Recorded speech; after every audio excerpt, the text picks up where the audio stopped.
কিরে, সুন্দরবন গিয়েছিলি? বাঘ দেখলি? শুনিসনি কি হয়েছে? 3 হাত দূরে বাঘ। 3 হাত দূরে? 3 হাত দূরে বাঘ দাঁড়িয়ে আমার দিকে তাকিয়ে আছে, মানে এক দৃষ্টিতে তাকিয়ে আছে, আর আমি বাঘের দিকে 2 দৃষ্টিতে। মানে ওর চোখটা না ঝলঝল করছে, আর আমার চোখটা ডাঙা ডাঙা, ঠিক মানে এতটা ডিস্টেন্স এরকম। Royal Bengal tiger? Yes, exactly.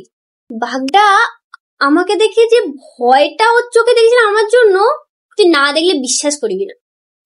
মানে বাঘটা না কোথাও ভেবেছে নিচে সামনে যে দাঁড়িয়ে আছে না, সে বাঘের থেকে কোনো অংশে কম নয়। আমি একটা জিনিসে ভয় ছিলাম যে বাঘের সাথে লড়াই হলে বাঘটা না জখম হয়ে যায়।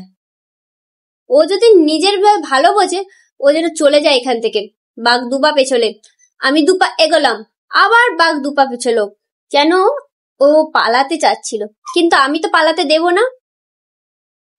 ও আমাকে ভয় দেখাবে আর আমি ওকে পালাতে দেবো বাঘকে?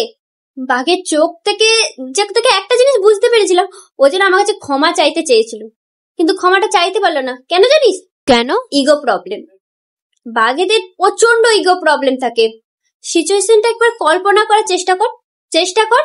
ওই দিক থেকে বাঘের গর্জন, এদিকে আমার হুঙ্কার, মানে গর্জন আর হুঙ্কার মিলে একদম যাতা অবস্থা।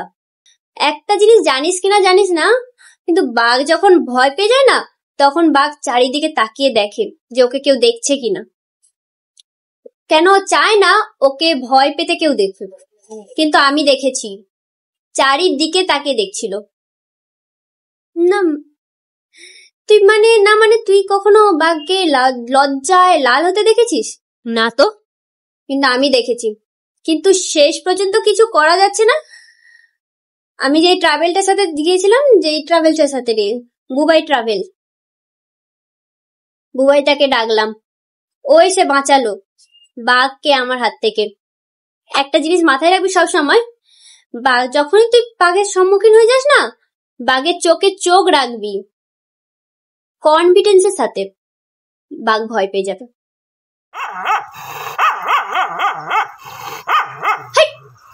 কে ঢুকলো? সুমনদার কুকুরটা নিয়ে আসছে তো। এই সুমন, যা নিজে এখান থেকে আরে নিয়ে যা না ওকে বাইরে। না বলে চলে এসছে। কোথায় বাঘ তোকে ভয় পায় যে? আর এই কুকুরটা আমাকে দেখে ভয় পেয়ে যাচ্ছে, কুকুরটার জন্য বললাম। কুকুর বাঘকে দেখে ভয় পায়।